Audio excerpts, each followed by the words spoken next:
Hello guys, welcome to knowledge hunt. आज का हमारा टॉपिक है स्विच स्टेटमेंट। हम पढ़ेंगे कि स्विच स्टेटमेंट क्या होती है, उसकी वर्किंग क्या है, उसका सिंटैक्स क्या है और एट द एंड हम एक प्रोग्राम कंपाइल करके देखेंगे कि स्विच स्टेटमेंट की एग्जैक्ट वर्किंग क्या है। जैसा कि हमने लास्ट लेक्चर में पढ़ा था, इफ एल्स इफ स्टेटमेंट क्या होती है, उसका सिंटैक्स और उसका प्रोग्राम। अगर अभी तक आपने मेरी वो वाली वीडियो नहीं देखी तो काइंडली आप मेरे चैनल पर जाइए और उस वीडियो को देखिए और मेरे चैनल को सब्सक्राइब कीजिए और बेल आइकन को भी ज़रूर प्रेस कीजिए ताकि आप मेरी अपकमिंग वीडियोस को देख सकें। Now move to the topic which is switch statement. The switch statement is used to select one option from a set of many options. Switch statement क्या होती है कि हम लोगों के पास बहुत ज़्यादा सेट ऑफ स्टेटमेंट्स हैं, ऑप्शंस हमारे पास बहुत ज़्यादा, हमने उनमें से कोई एक ऑप्शन को सिलेक्ट करना है। This statement consist of one expression and several alternatives. अब इस स्टेटमेंट में क्या होता है कि हमारे पास एक एक्सप्रेशन होती है और उसके बहुत ज़्यादा ऑल्टरनेटिव्स होते हैं। Each alternative comprises a case value and a set of statements. अब इसमें क्या होता है, हर ऑल्टरनेटिव का अपना एक केस वैल्यू होती है और उसकी अपनी सेट ऑफ स्टेटमेंट्स होती है। डिफरेंट ऑल्टरनेटिव्स होते हैं। सबसे पहले तो एक एक्सप्रेशन होती है, उसके बाद हमारे पास सेवरल ऑल्टरनेटिव्स होते हैं और ऑल्टरनेटिव्स की अपनी केस वैल्यू होती है और उनकी अपनी सेट ऑफ स्टेटमेंट्स होती हैं। The expression is evaluated. Expression जो है उसको evaluate किया जाता है। The value returned by the expression is compared with the case value of given alternatives. अब क्या होता है कि जो हमारे पास एक्सप्रेशन से वैल्यू मिलती है उसको हम केस, जो हमारे पास गिवन केस वैल्यूज होती हैं उनके साथ हम कंपेयर करते हैं। The alternative whose case value matches the value return by the expression is executed. अब हमारे पास जो हम लोग को एक्सप्रेशन से वैल्यू मिली है उसको हम अपने केस वैल्यूज के साथ, डिफरेंट जो हमारे पास केस वैल्यूज हैं उनके साथ कंपेयर करते हैं, जिसके साथ वो मैच कर जाती है वो वाली सेट ऑफ स्टेटमेंट्स हमारे पास एग्जीक्यूट हो जाती है। The value return by the expression must be N integer और अ करेक्टर। अब जो एक्सप्रेशन एवेलुएट हो रही है उस एक्सप्रेशन से हमें जो वैल्यू मिल रही है वो कोई भी इंटीजर वैल्यू होनी चाहिए या फिर वो करेक्टर वैल्यू होनी चाहिए। It must not be double और फ्लॉट वैल्यू, वो डबल और फ्लॉट वैल्यू नहीं होनी चाहिए। Similarly the case values must be either integer और करेक्टर वैल्यूज। इसी तरह इसी तरह हमारे पास जो केस वैल्यूज हैं वो भी इंटीजर होनी चाहिए या फिर करेक्टर वैल्यूज होनी चाहिए। अब हम देखेंगे कि स्विच स्टेटमेंट का सिंटैक्स क्या है। सबसे पहले हमारे पास स्विच का कीवर्ड आता है, उसके बाद ब्रैकेट में हमारे पास एक्सप्रेशन आती है, इसके बाद जो है हमारे पास स्विच स्टेटमेंट की बॉडी स्टार्ट हो जाती है। सबसे पहले हमारे पास केस का एक कीवर्ड आएगा और कोई भी हमारे पास केस नंबर 1 2 ए ई जो भी हम लोग के पास केस है आगे उसका नेम आएगा। उसके बाद हमारे पास स्टेटमेंट्स आती है। अगर केस वैल्यू जो है हमारी एक्सप्रेशन वैल्यू के साथ मैच कर जाती है तो फिर हम वो वाली स्टेटमेंट को एग्जीक्यूट कर देते हैं। और उसके बाद हमारे पास ब्रेक का कीवर्ड यूज होता है। ब्रेक का कीवर्ड किस लिए यूज होता है कि ब्रेक का कीवर्ड जो है वो exit from the body of the switch statement के लिए यूज होता है। जब भी हम लोगों को अपने एग्जिट करना है बॉडी से तो उसके लिए हम क्या यूज करते हैं, ब्रेक का कीवर्ड यूज करते हैं। नेक्स्ट एट द एंड हमारे पास डिफॉल्ट का कीवर्ड आता है। अगर हमारी कोई भी एक्सप्रेशन से हमें वैल्यू मिली है वो किसी भी केस से मैच नहीं कर रही है तो हमारे पास एट द एंड डिफॉल्ट का कीवर्ड आता है और इसके बाद जो हमारे पास सेट ऑफ स्टेटमेंट्स होती हैं वो एग्जीक्यूट हो जाते हैं। ब्रेक स्टेटमेंट को हम डीपली पढ़ते हैं कि ब्रेक स्टेटमेंट क्या होती है। The break statement is used to exit from the body of the switch structure. Break statement जो है वो स्विच स्ट्रक्चर के बॉडी से एग्जिट करने के लिए यूज होती है। In the switch statement the break statement is normally used at the end of statements in each case. अब स्विच स्टेटमेंट के में क्या होता है कि जो ब्रेक स्टेटमेंट होती है वो नॉर्मली हर केस के एंड ऑफ स्टेटमेंट्स में यूज होती है। It exits the control from the body of the switch structure. वो क्या करता है, वो कंट्रोल को एग्जिट कर देता है उस बॉडी ऑफ स्विच स्ट्रक्चर से।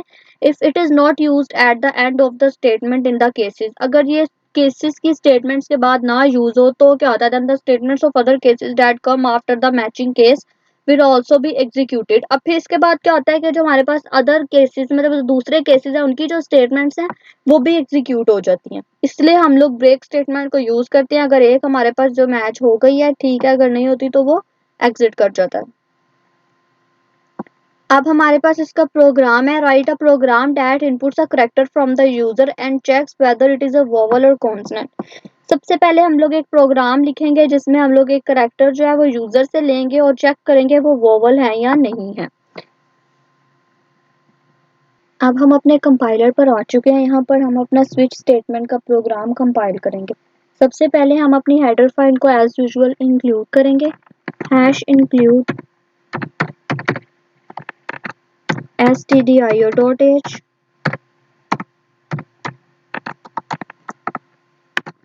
#include conio.h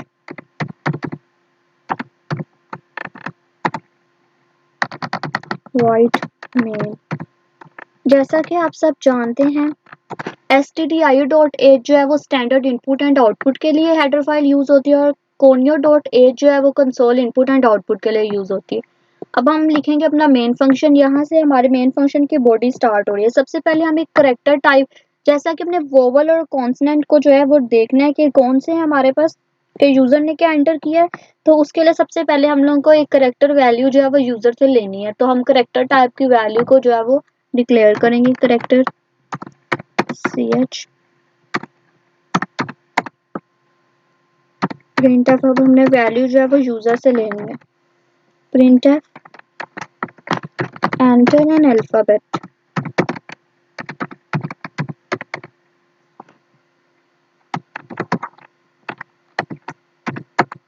अब हम scanf यूज करेंगे। जैसे कि हमारे पास करेक्टर टाइप की वैल्यू है तो हम लोग फॉर्मेट स्पेसिफायर ch यूज करेंगे। $sign ch।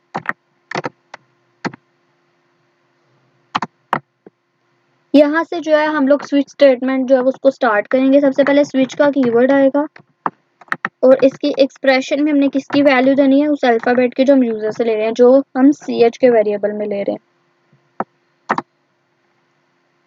नेक्स्ट हम लोग जो यहाँ से अपना स्टार्ट करेंगे बॉडी, इसकी सबसे पहले हम केस लिखेंगे 1। जो केस 1 है वो हमारे पास ये हो सकता है कि यूजर, सबसे पहले हम वोवल्स के बारे में लिख रहे हैं तो क्या यूजर ए कैपिटल ए भी एंटर कर सकता है और स्मॉल ए भी एंटर कर सकता है। दोनों हमारे पास वोवल्स है तो हम इसमें क्या लिखेंगे, दोनों केस को ऐड करेंगे, कैपिटल ए को भी ऐड करेंगे और स्मॉल ए को भी ऐड करेंगे।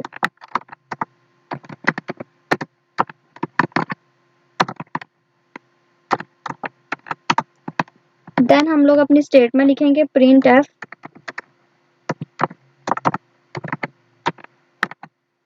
स्टेटमेंट में हमारे पास क्या है, सबसे पहले हम \n लिखेंगे ताकि हम लोग नेक्स्ट लाइन में चल जाएं और लिखेंगे इट इज अ वोवल। ये हमारे पास वोवल है। .n नेक्स्ट लाइन के लिए।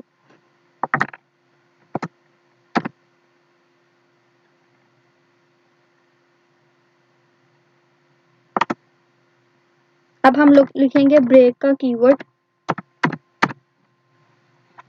ये हमारे पास फर्स्ट केस जो है वो कंप्लीट हो गया, स्मॉल ए के लिए भी और कैपिटल ए के लिए। इसी तरह जैसे आपको पता है वोवल्स कौन कौन से होते हैं, ए ई आई ओ एंड यू।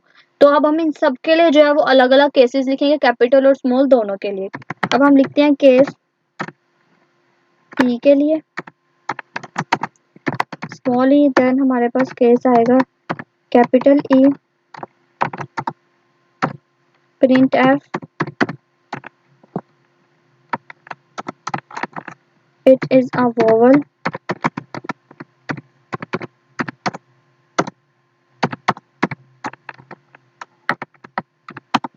then break का कीवर्ड। यहाँ पर हमारा दूसरा केस भी कंप्लीट हो जाता है। इसी तरह हम थर्ड केस लिखेंगे, केस आई, देन कैपिटल के लिए भी लिखेंगे। अब हम अपनी स्टेटमेंट को प्रिंट करवाएंगे, printf it is a vowel,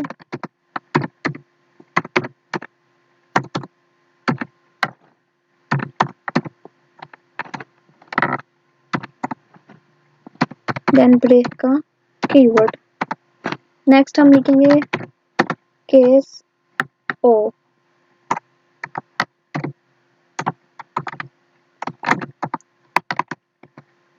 हम कैपिटल के लिए भी लिखेंगे केस ओ, देन हम अपनी स्टेटमेंट को प्रिंट करवाएंगे, print F double quotation mark में it is a vowel.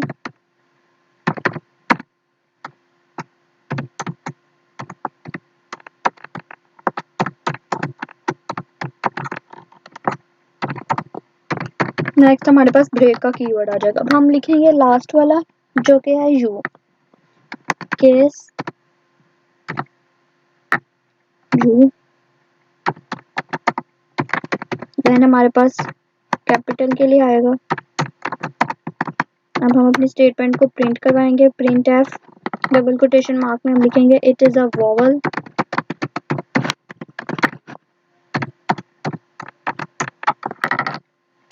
Then break statement.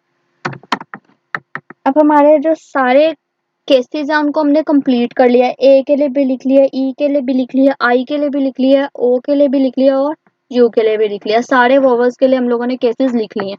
अब हमारा नेक्स्ट स्टेप क्या है कि हम लोगों ने देखना है कि वोवल है या नहीं। अगर वोवल इनमें से कोई भी जो है हमारे पास मतलब एक्सप्रेशन के साथ मैच नहीं होती है जो यूजर हमें दे रहा है, तो फिर हम क्या लिखेंगे, वहां डिफॉल्ट में हम लिख देंगे।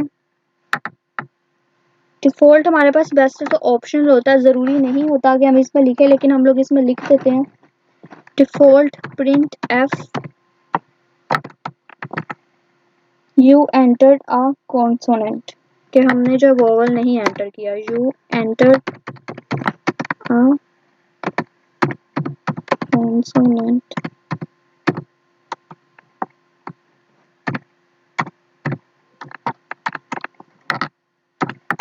के बाद हम लिखेंगे ब्रेक का कीवर्ड। ये हमारे पास स्विच स्टेटमेंट की जो बॉडी है वो कंप्लीट हो गई है। अब हम लिखेंगे get C H and then हमारे पास जो मेन फंक्शन की बॉडी है वो भी सारी मेन जो है हमारे पास कंप्लीट हो गया। अब इस प्रोग्राम में क्या हो रहा है कि डिफरेंट हमारे पास केसेस हैं वोवल्स के। अगर यूजर जो है हमारे पास वोवल एंटर करता है तो जो सा भी वोवल वो एंटर करेगा, आइदर वो कैपिटल करे और आइदर वो स्मॉल लेटर्स में करे, तो हमारे पास इनमें से वो वाली केस वैल्यू जो है वो एग्जीक्यूट हो जाएगी, उसकी स्टेटमेंट एग्जीक्यूट हो जाएगी। और अगर यूजर इन वोवल्स के अलावा कोई वैल्यू प्रिंट करता है, कोई वैल्यू एंटर करता है, तो हमारे पास डिफॉल्ट की जो स्टेटमेंट आएगी वो एग्जीक्यूट हो जाएगी जिसमें you entered a consonant. I hope आपको समझ आ गया होगा। अब हम इसको कंपाइल करते हैं। हमारे प्रोग्राम में कोई भी एरर नहीं। अब हम इसको रन कर लेंगे। सबसे पहले हम लोग को कोई ना कोई अल्फाबेट जो है वो एंटर करना है। सबसे पहले हम सपोज कोई भी हम लोग अल्फाबेट जो वोवल है उसको ही एंटर करके देखते हैं। ए को एंटर करते हैं स्मॉल में, तो क्या हमारे पास आंसर आया, it is a vowel. Then again हम लोग जो है वो एंटर करते हैं। ओके, नेक्स्ट हम लोग जो है कैपिटल में एंटर करते हैं ओ को, तो फिर भी हमारे पास आया इट इज अ वोवल, ये एक वोवल है। अब हम लोग कॉन्सोनेंट को एंटर करते हैं जो वोवल नहीं है हमारे पास। सपोज मैं टी एंटर कर रही हूँ कैपिटल में, तो देख लें आया हमारे पास यू एंटर्ड अ कॉन्सोनेंट।